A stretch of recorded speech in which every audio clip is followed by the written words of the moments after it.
narcissistic parents be mad at kids that don't thrive in a world that they never prepared them for? Think about it. You didn't prepare us for life at all.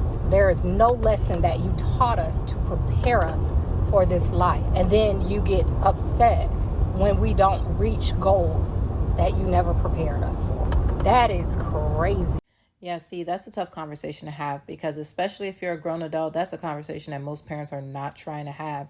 Yet they will ridicule you for what, you have not done, with the lack of training and preparation that they gave you for adulthood. This is why I appreciate personally books like The Black Child's Guide to Surviving America, because I feel like, first of all, the book really just assists parents to navigate the parenting and preparing children for adulthood, right? There is a ebook version along with the paperback copy. I'll just put the link in my bio. Yeah, I appreciate books like this because it's designed to help parents actually prepare children for adulthood. Like, that is the focus. Matter of fact, there is literally a full section in the book called Thrive by Design, and it's literally focused on just that. But one of the things that the author goes on to list out is the 24 things that every child should be taught by their parent or guardians by the time they're age 24. And I'll just go ahead and list it here for you. Okay.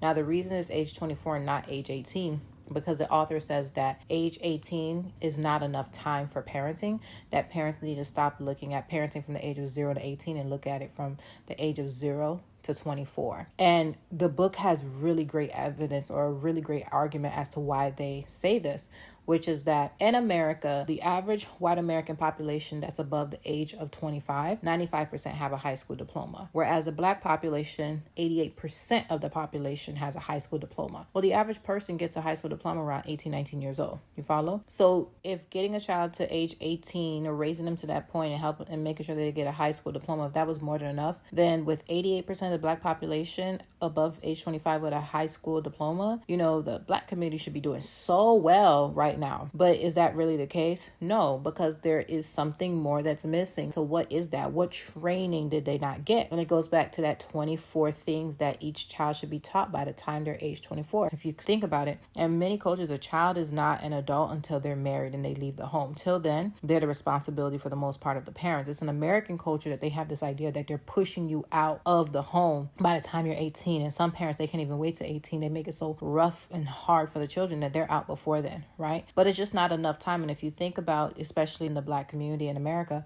like, if children are suffering, shouldn't they be spending more time getting support and help at home versus getting pushed out quicker than they're ready to be pushed out? It makes absolutely no sense. But the book argues this point in a very strong way. The book goes on to divide the trainings by 3 life cycles, or 3 life phases, which is the first one, which is the foundational years. And so those 24 things, that's all foundational things that each child should be taught. And then the structural years means that you're taking the things from the foundational years and you're building your own structure out of it, which means you've now created your own family in these years and you're teaching them the same things as well. And the retirement years means that everything that you built in your structure years is now what you're being able to live off of. Now, of course, you don't have to retire at age 65. You can retire sooner, but nonetheless, it's showing you these life phases. Well, what happens is that if that foundational years is not set into place, everything else is like you're basically building on quicksand. Like, how can you build a home and put a roof on top of it if the foundation was never built?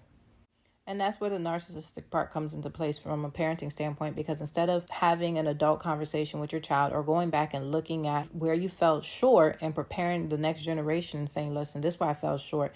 Even though you're grown now, let me help you understand the things that I can see now that I did not do, that I should have done, that would have been better for you. And I'm sorry, right?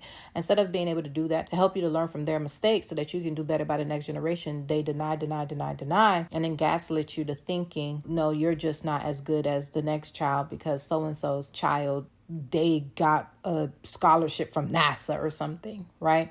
So yeah, it's quite unfortunate. But again, I rely personally as a parent on resources. That's why I appreciate, again, books like The Black Child's Guide to Surviving America, because the whole point of it is to make sure that if parents don't want to admit to it, at least there's resources out there for us to learn the lessons that we should be taught. And then we could pass that on to the next generation. So yeah, it's unfortunate, but we can do something about it.